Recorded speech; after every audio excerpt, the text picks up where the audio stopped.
Hi, it's me, Scruffy Looking RGB, and today we're gonna mod and refurb this scruffy looking Famicom. Watch your mouth, kid, you're gonna find yourself floating home. I mean this original red and white Famicom to make it spiffy enough to pull the ears off a Gundart. I mean, we're gonna mod the heck out of this thing. Today we've got a whole slew of modifications lined up for this original red and white Famicom. First, we'll knock off the dust and clean her up. Second, we'll install the epic Tim Worthington version 4.0 RGB board with controller-enabled 6 color palettes and game reset. Third, we'll put together and install the Japan-exclusive multi-out and micro USB power board kit by Mr. Backtendo. And finally, we'll be topping this mod off with a brand new top shell from none other than Retro Game and Restore. Not to mention a few little additions of my own. You know, sometimes I amaze even myself. We'll take her for a spin after all is said and done to check out all the bells and whistles. And last but not least, I'll give you my thoughts about how she handles and whether I think you should try them out for yourself. So without further ado, let's get scruffy looking.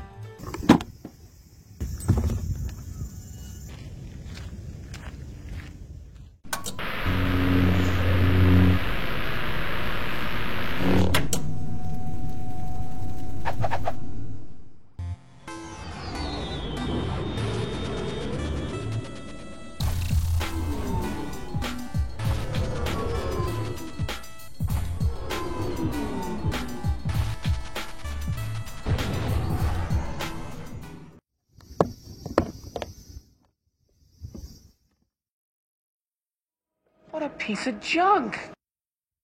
First up is disassembly.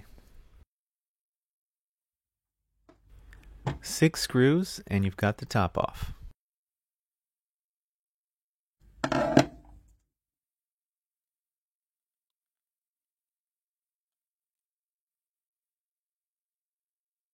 Take out the controllers, players 1 and 2.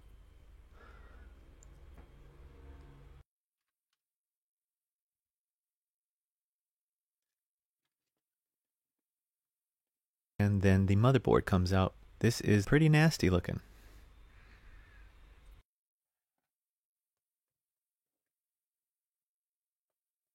We're going to remove the decals.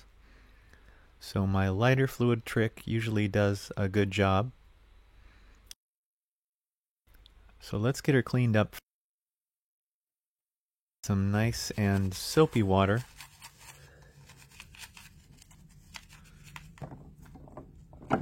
Towel her down. And we got some nice clean controllers there. Next we're going to try and remove the ejector lever, which is kind of tricky. So it's good to use some hot water, keep it from snapping, because these things are so brittle. I've broken so many ejector levers before.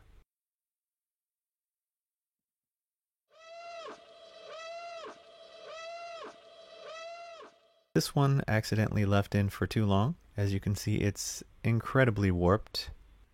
On second thought, I might just leave off the ejector lever, because once we install the RGB board, it will no longer be functional.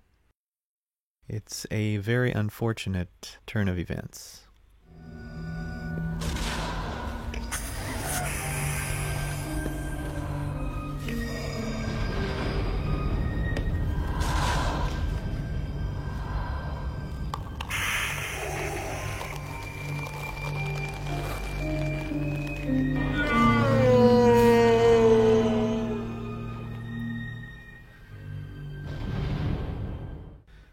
Alright, so we've got to fix up the rest of the shell here. The bottom has some stickiness from the feet, so we're just going to get rid of that. There, it looks nice and clean now. Now we're going to head our attention to the board. This is a CPU 07 board. It's going to make it real easy to take off the RF power board. But I like using go-betweens on the board because they get in between everything. And there she is, all shined up. Now we're going to remove the old power board. Just a little bit of solder wick and add a little solder here and there. And she's out. Then we're going to take out the power switch, because we're going to reuse that. So set her aside. And now we focus on the PPU here, which is probably the most difficult part of this mod. And I've opted for trying to get it out with solder wick. And it does take a while to get out with solder wick, but I think it can be done. Except this spot right here is a really pesky spot because it wicks away all the heat. So I had to give in and take out my soldering gun. But it made quick work of those 3 spots there.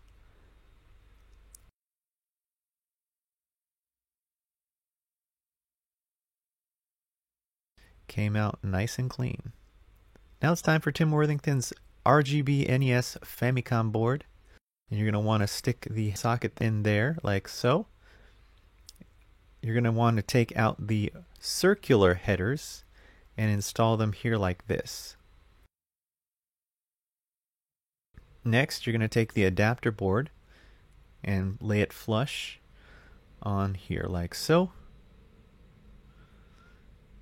I'm going to solder that into position.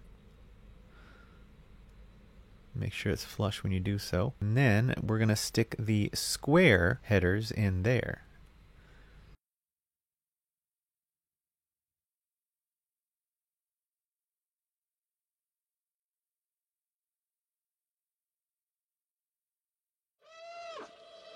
There are 2 socket pieces here.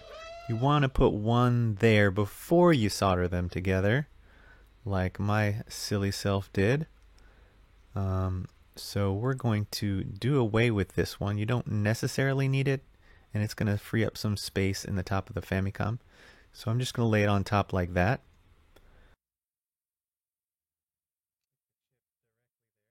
But since I've already gone and soldered the other points in, I want to make it a little bit more flush. So I'm going to go ahead and nip these tops off here so that it is flush with the board. And leave less chance for interference or just unsightliness. So going ahead and add the solder there.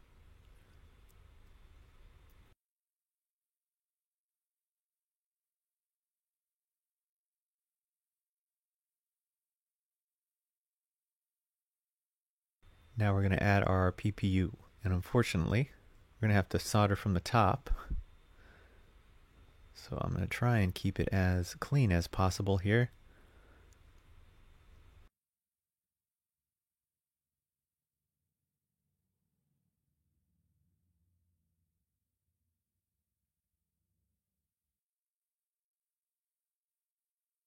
And the other side.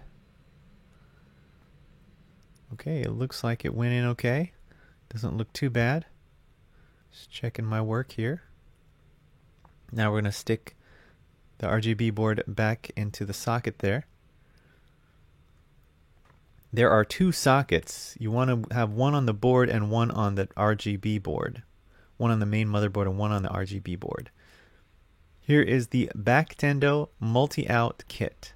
It's really nice. You don't know the power of the dark side. You get all the parts that you need, and I salvaged this multi-out from a non-working Super Famicom. The hard part here is soldering these really tiny pieces to the board.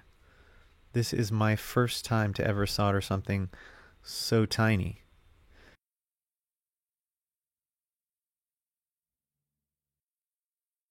But definitely, if you haven't done this before, try practicing on something else first. Because you see how tiny these little resistors are? They're like microscopic.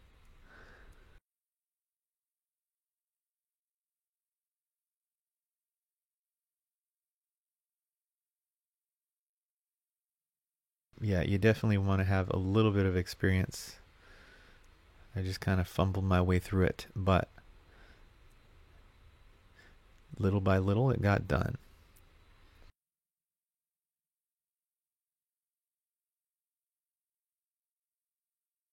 One of the capacitors here.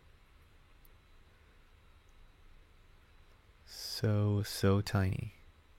But I got all the really tiny pieces in, so steps from here should be a breeze. We want to get the multi-out in, and it needs a little trimming. You want to take it easy with the trimming because it is kind of brittle, the plastic. I took off a little more than I wanted, but it'll let us access the screw holes for when we need to screw it down into the top shell. And just solder up all the leads there. This is the micro USB power input. This little AT Tiny here is used for a pallet. We're not actually going to need to use it for this because the RGB board has a pallet itself.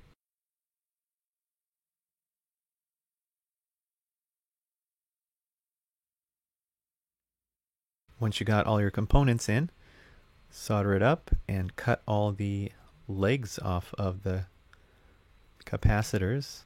This USB power input needs a little jumper here. And we got our power switch in. This is going to connect the power board to the main motherboard. You want to make sure to get plenty of solder in there, and I use lots of flux. Though you don't see it here, I did use some flux. And I went over these joints quite a bit to make sure they're really solid, because that is our power. You don't know the power of the dark side. And then we need to cut pin 45 for the audio. So we just need to cut this trace. I used a little craft knife here. But it looks like it's cut, so I'm just going to test to make sure that it is indeed cut. We get no tone, so that's good. Now we're going to wire and route the cables. This is 28 AWG, or 0.3 millimeters. And we're going to wire up pin 45 to the power board onto pin 45. Unfortunately, you can't see it there. The next wire here is going to go from pin 46 to the pin 46 tab there. Now we're going to wire up the CPU pins 1 and 2, and that is also going to go directly to the power board. Train the wires nice and neat. Solder up the pads from the CPU pins 1. Just like that, and CPU pin 2. Really easy. These wires I will trim up later.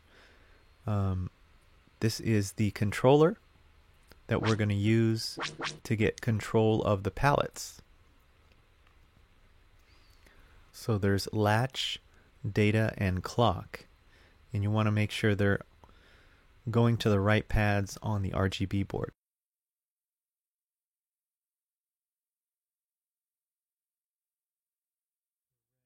Here is the data cable, the clock cable,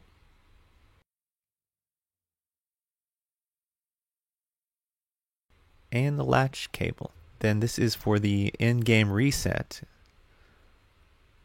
Now we're going to wire the cables for the RGB, as well as the other video options like C-Sync and regular composite.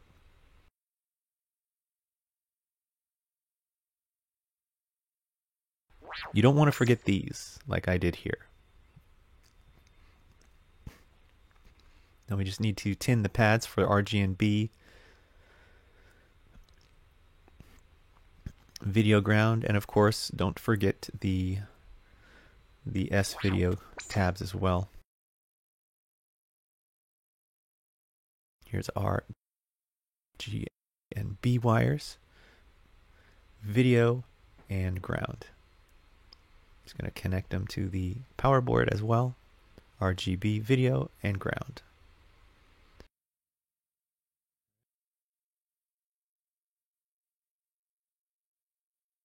Check the jumpers. J1 is to enable player 1 palette control. Jumper 10 is for the de-jitter fix. Jumper 5 is for NTSC.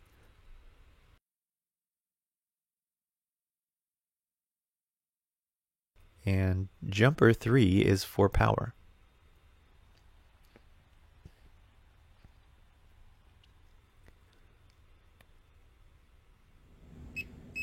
Now I just want to test and make sure all the cables are going to where they need to go and they're connected.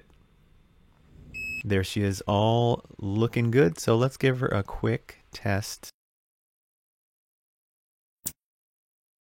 I wonder if this would happen if you didn't connect the C-Sync.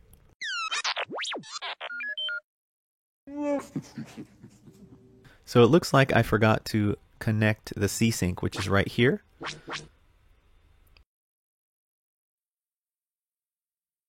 And right here on the RGB board. You want to make sure to connect to this pin here. I think it's pin 3 on the multi-out. Here's our second test after the C-Sync is connected. And it looks beautiful, people. Look at that lovely RGB in full crispiness. Some power blade here. Sorry about that, R2. This is the RGR clear Famicom shell, and man, is it looking good. Now we need to get the top shell prepped and ready for the RGB multi-out. So we're going to tape it up to protect it as much as we can. Maybe I taped it a little too much, but never can be too careful.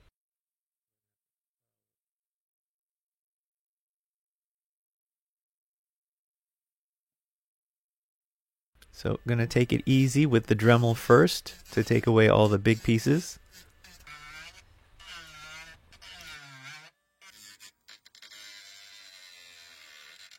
Then for the fine work, we take out a mini file and file it down.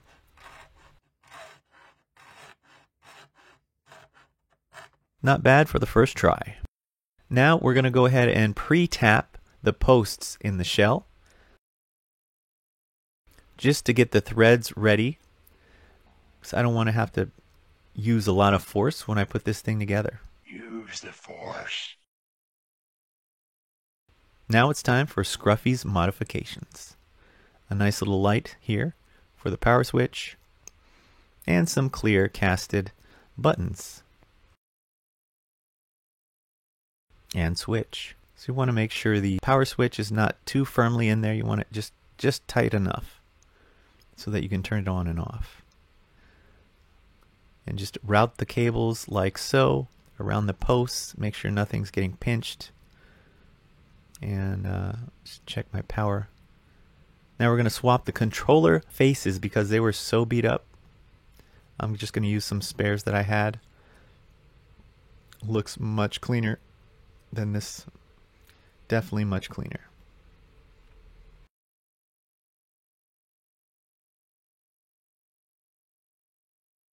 Now we're going to return the controllers into the board. Controller 1. Put it in the nice little canal there and twist it up around one of the posts back here. Put the little clamp on it and push it down in. Simple as that. Repeat the steps for player 2. Just remember to route it underneath here. We got our controllers in. Take a quick look at how it's wired up. I must say the pre-tapping was very helpful. Now we're going to put some brand new rubber feet on here. It's going to keep it from sliding off the desk. We want to protect our investment.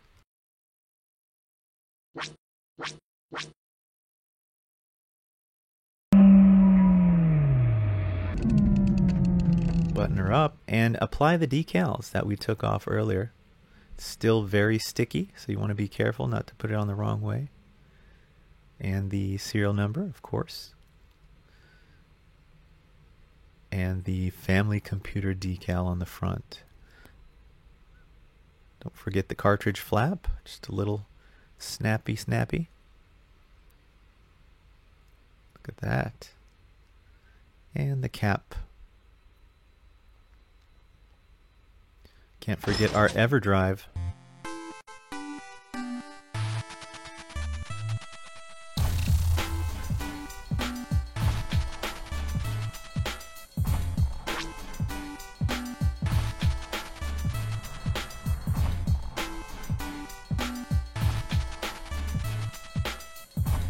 Now we're ready for composite, S-Video, and even RGB. And we got our micro USB power in there too. So let's test out the controller functions, shall we?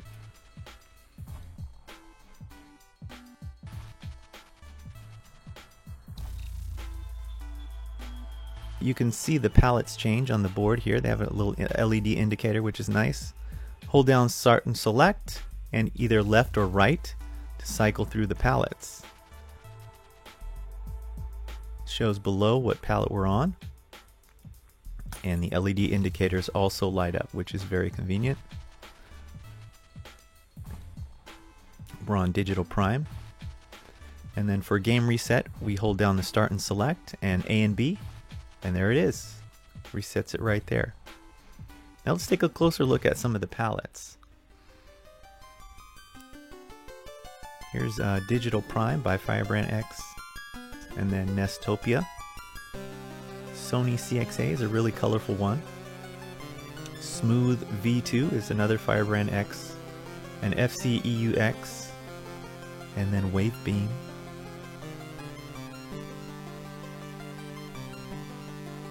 Let's check out another game here. Gimmick is a very colorful game, so it'll be interesting to see the differences in the palettes. What's your favorite palette?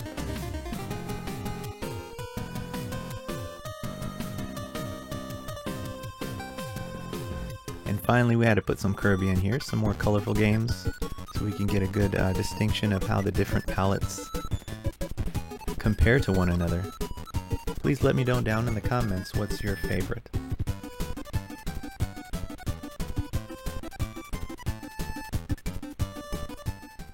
Here we are testing the different types of cables now that we can use the multi-out, composite, S-video, and RGB SCART. So here's the regular old Nintendo Super Famicom cables. Connects in nicely. We're going to play a little bit of Akumajo Densetsu, or Castlevania 3. As you can see, it looks very composite-like. Not so sharp, but not terrible.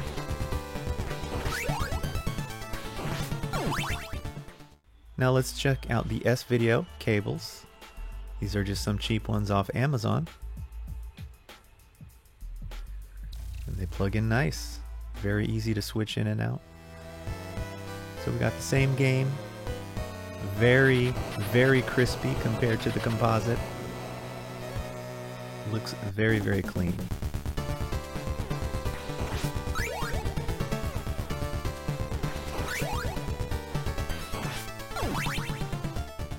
Then we've got our RGB SCART cable from Retro Game Cables.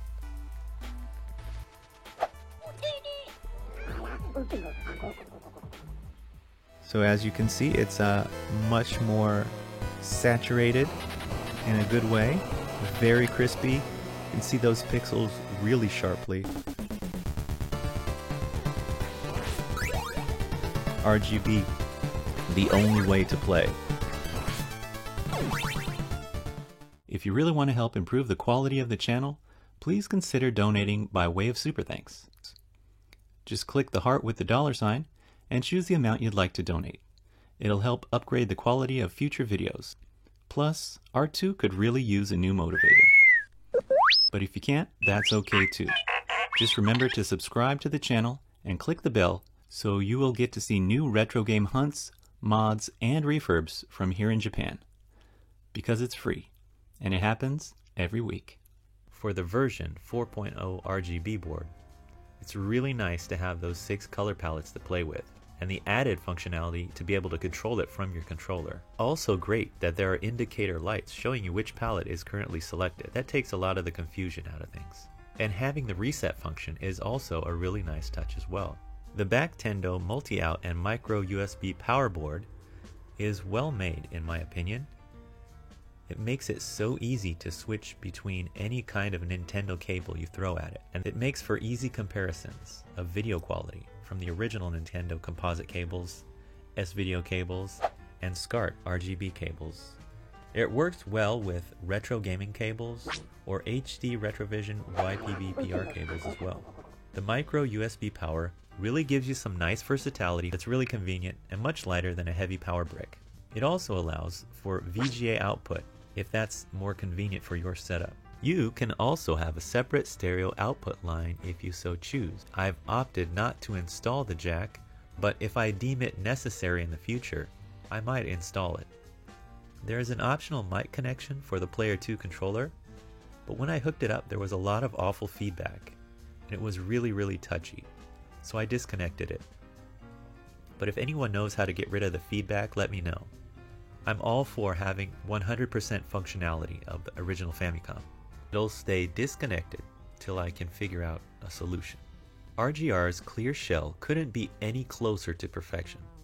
It is a nice, finishing touch on the most classic gaming console of all time. I have no cons to report with this shell. It comes with decals, and even came with a nice set of self-tapping screws. My only gripe is that I want more parts made in clear for the original Famicom. That's something that'll definitely come with time, whether I make them on my own, or unless RGR decides to do a batch in the future. And my final thoughts. I am impressed with each one of the mods we did here today. I'd recommend every single one of them. But you're going to need some moderate to advanced soldering experience. So if you don't have the confidence, trust me, you don't want to attempt this one. I've messed these up before, so if you're not confident, you should seek out professional help. Also, the Backtendo kit doesn't have any English support. You could use this video as a guide, but just keep that in mind. But that being said, I think both of these mods are really good mods to do to a Famicom if you really love your Famicom. So if you can't mod on your own, definitely get somebody to do it for you, because these are great mods to have on your Famicom. It makes it a real classic piece. It will stand out prominently on your shelf. So it's well worth it in my opinion. I think my favorite is the clear shell by RGR. It really makes this bad boy shine. Just take a look at the before and after sequence. I really think it's something else. But let me know down in the comments what you thought about the mods I did here today. Are you interested in installing them yourself? Do you have any suggestions for further improvements? Let me know down in the comments. Thank you all for hanging out on today's modding adventures. Hope you are all staying safe, but above all, stay scruffy looking. Who's scruffy looking?